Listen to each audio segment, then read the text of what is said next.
Good morning, good afternoon, good evening, everyone. My name is Versi Adams. I'm an AS9100 certified auditor and also consultant in the industry in the area of AS9100 and ISO 9001 compliance. And what I'm going to be doing today and over the next several weeks is I'm going to be going through different clauses of the standard and addressing them with the hopes of helping you to understand the intent of that clause and what you need to do to comply with that clause. So what I'm going to do today is I'm going to start with clause 7.1.5, monitoring and measuring resources, and 7.1.5.2, measurement traceability. So without any further delay, let's get into that. So the clause 7151 in general states that the organization shall determine and provide the resources needed to ensure valid and reliable results when monitoring or measuring is used to verify the conformity of products and services to requirements. Furthermore, the organization shall ensure that the resources provided are A, suitable for a specific type of monitoring and measurement activities being undertaken. So what does this mean? Okay, so what does this mean to you and I and the rest of the manufacturing world? In this slide, I've shown some photos here of several different typical measuring devices, instruments that you would see in most manufacturing companies. And I'm showing this for a reason. So I want to explain this again. And the organization, again, shall ensure that the resources provided are suitable for the specific type of monitoring and measurement activities being undertaken. So, for example, right here we have the digital caliper. If you have a feature size that's 3 inches, 5 thousandths of an inch, with a tolerance of plus or minus 5 thousandths of an inch, but your particular device or instrument that you're using to measure that feature can only measure to the hundredths, in this case 1 inch, 1/100th of an inch, then that device or instrument is not suitable for the measurement activities being undertaken, because we need to be able to measure to the 5 thousandths place, because that's the feature size, and then the tolerance is the same. It's to the 5 thousandths place. So again, if your instrument can only measure to the hundredths place, it's not suitable to measure that feature size. Now, if you look up here where we have the vernier micrometer, and let's say we have a feature size of 1/2 an inch plus or minus 5 thousandths. If you look here and print it on the vernier caliper, we can measure to the 10 thousandths place with this vernier caliper. So in this example, the measurement device is suitable for the measurement activities being undertaken, because we can measure beyond the feature size and the tolerance applied to that feature. Okay, and then here are some pin gauges. I threw that in there just to give you an example of another type of measuring instrument or device that you might find, in the manufacturing workplace. Okay, this is the CMM, coordinate measuring machine. Now, coordinate measuring machines are very accurate. They can measure to the 500 thousandths place, which is suitable for practically any drawing characteristic that will be called out on a customer's drawing. Okay, now this right here is a water temperature gauge. Okay, this water temperature gauge can measure from 100 degrees Fahrenheit to as much as 280 degrees Fahrenheit. So with that being said, if you have a water temperature that you need to maintain and measure over a specific amount of time, and that water temperature is below 100 degrees or above 280 degrees, then this gauge is not suitable for the measurement activities being undertaken. So that's really what this is all about. When we say the organization shall ensure the resources provided are suitable for the specific type of monitoring and measurement activities being undertaken. So this is what the standard is asking of us, okay? So 715 in general, okay, the organization shall ensure the resources provided are maintained to ensure their continuing fitness for their purpose, okay? What does this mean? Well, it means that the instruments need to be calibrated to verify accuracy of measurements on a periodic basis. They need to be safeguarded to prevent damage to the measuring instrument or device, and they need to be maintained in a working condition. So, okay, so basically, when you have an instrument and you put it into your calibration system, it needs to be validated and calibrated over a specific period of time. Whatever that period of time is that you specify, whether you decide it needs to be calibrated on a quarterly basis, every 6 months, every once a year, on an annual basis, that is the periodic basis that we're talking about. When we say safeguarded to prevent damage, it just basically means that we need to maintain that instrument or that tool, the device, in working condition and treat it and take care of it and not abuse it, so that it continues to function and it continues to give us readings that are accurate and the ones that we can rely on. And then that kind of relates to maintaining it in a working condition. Okay. Now, a lot of times organizations will decide to calibrate their instruments outside. They don't have the capability, and they don't want to spend the money to set up a compliant internal calibration process. So they decide to calibrate the instruments outside, and they send it out to an outside service provider who is normally going to be certified to ISO 17025, which is the standard for calibration labs. So these two here, these two certificates are just examples of what you would typically see in a calibration certificate.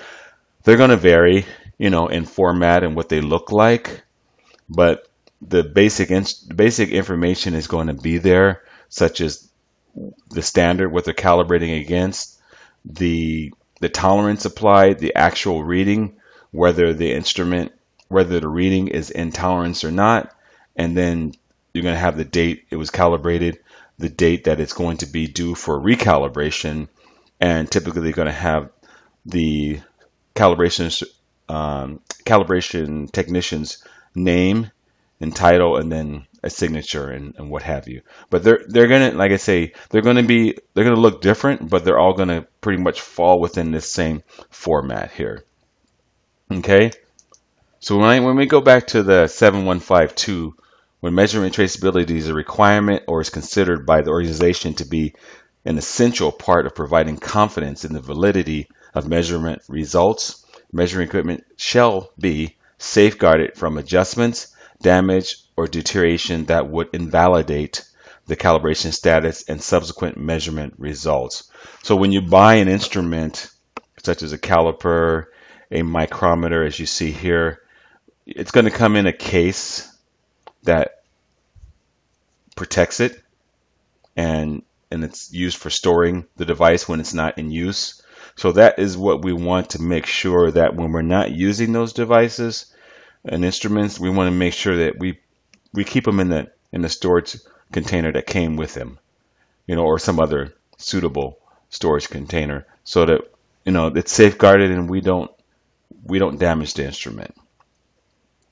Okay, so the next one here, 7151, again, the organization shall determine and provide the resources needed to ensure valid and reliable results when monitoring or measuring is used to verify the conformity of products and service to requirements. But beyond that, the organization shall retain appropriate documented information as evidence of fitness for purpose and measurement resources. So what does this mean? Well, it goes back to kind of what I've already addressed is the calibration certificate. That is what we refer to as documented evidence that the instrument is fit for the purpose and fit for the measurement activities and monitoring activities that the instrument is going to be used for. Again, So we won't go into what the calibration certificates contain, but again, this is what we mean by documented information. Okay? Now, sometimes companies will decide to do calibration internally. And if you do that, you need to document the basis and the method that is used to calibrate the instrument. Now, if you send it outside, that's going to be documented by the outside calibration company. They're going to be documenting that for you, and the output of that is going to be the calibration certificates that we looked at earlier. So this is an example of a internal calibration work instruction for a company that is performing calibration on their vernier caliper. So it goes into the standards and equipment used, the calibration procedure, and a 5-step basic process to calibrate that particular instrument. So again, if you perform internal calibration, you're going to need to document the method of how the calibration is performed. Okay? Now, let's go back into 7152 measurement and traceability. Okay, so when measurement and traceability is a requirement or is considered by the organization to be an essential part of providing confidence in the validity of measurement results, measuring equipment shall be, calibrated or verified or both at specified intervals or prior to use against measurement standards traceable to international or national standards. When no such standards exist, the basis used for calibration or verification shall be retained as documented information. So this example we have here is a calibration record. So the particular technician who performed the calibration on this instrument, he recorded the device, the type of device, the serial number for it, the manufacturer of it, the range that the device is capable of measuring. So it is a 0 to 6 inch micrometer. The standards that he used to calibrate the micrometer. So he used a 1 standard that was a 1 inch standard. He used a 3 inch standard, and he used a 6 inch standard. And he's allowing a maximum variation here. Okay? And so what he does is he goes through the process. He takes 3 readings with each standard, and he's recording what the actual is when he measured it with the micrometer. So he's recording it for the 1 inch standard, the 3 inch standard, and the 6 inch standard. And then he's indicating that his reading was acceptable or not. In this case, it's a yes. And then his initials here. And then this is more documented information that the calibration has been performed. We have to have it in writing, because if we don't have it in writing, there's no objective evidence that calibration has been carried out. So we have both the calibration record, and then we have a calibration procedure, a level 2 procedure. Okay? Now, measurement traceability, when traceability, again, is a requirement or is considered by the organization to be an essential part of providing confidence in the validity of measurement results, measuring equipment shall be identified in order to determine their status. So these are a few examples of what you would typically see in a calibration status label. They're going to vary from company to company. Some will have less information, some will have more.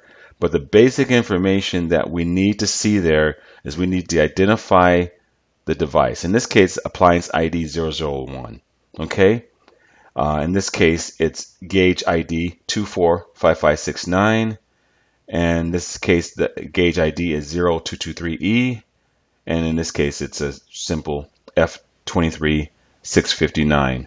But we need to have on that calibration label, at a minimum, the ID number, and then the date that it was calibrated, and the date that it is due for the next calibration.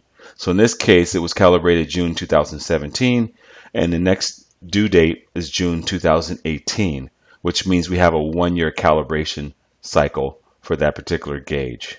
And over here, we have that this instrument This calibration status label tells us this particular instrument was calibrated September 15, 2017, and then it's due again on September 15, 2018, which again is a 1-year calibration cycle. So these types of calibration status labels are going to be what you're going to want to use throughout your organization for all applicable calibrated instruments.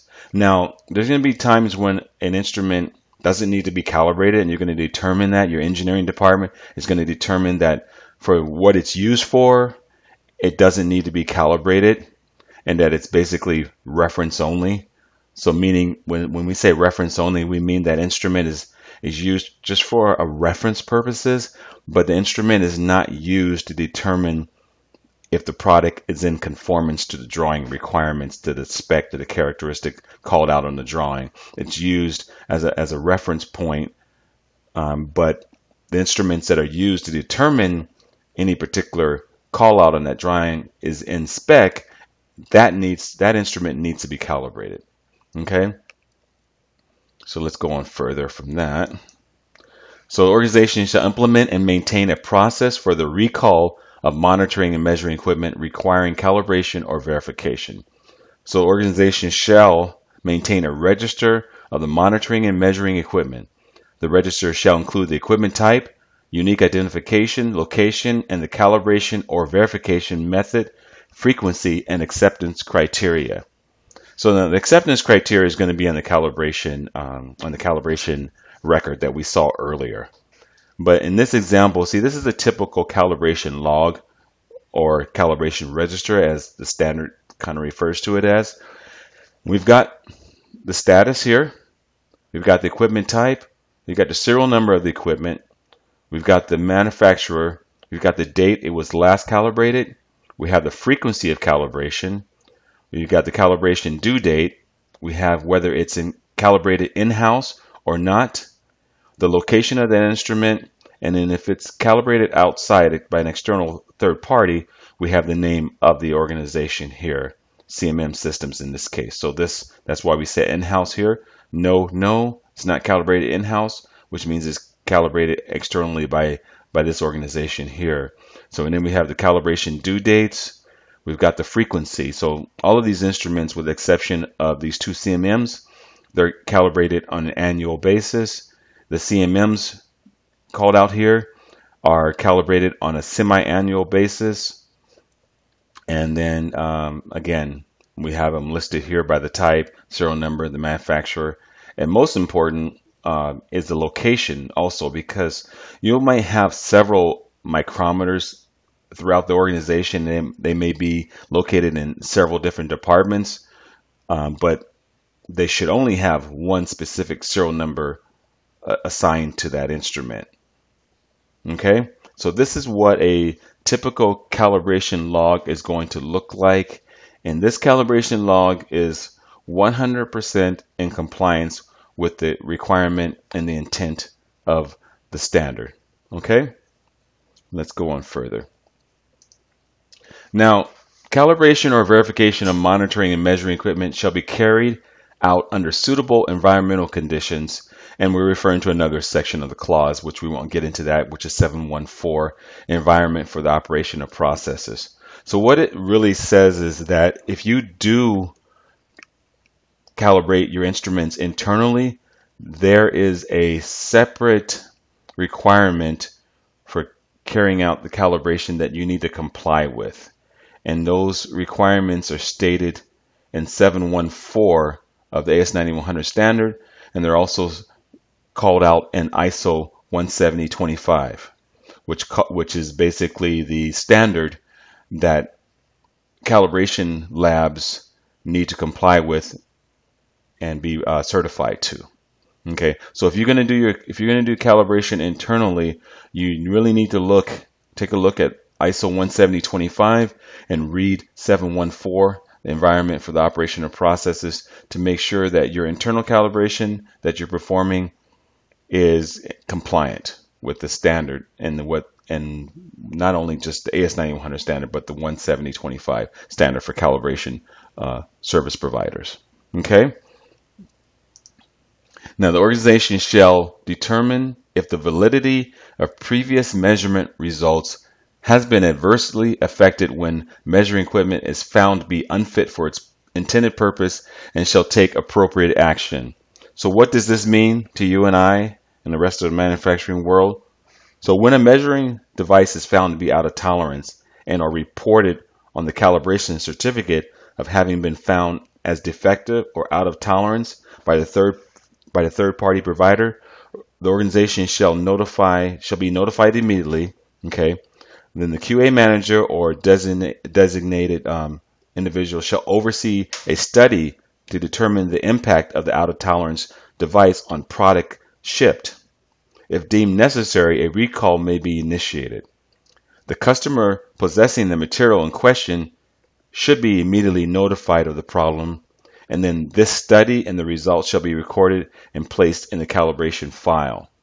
So really what this means is that if you're using a particular device to measure a critical feature on a part that you're going to be shipping to your customer, and you find out a week or two or even a month later that the instrument you've been using to measure that feature is out of tolerance. When you go to check it for calibration, you find out it's reading way off from what we need to read in order to determine that the that the feature is in spec. So if that happens, when we say impact study, we need to go back and look at every part that we know that we might have in inventory or that has already been shipped to the customer and assess the impact. Because we've already found out the instrument is out of tolerance. So that means that we probably shipped product that doesn't meet the spec for that particular characteristic.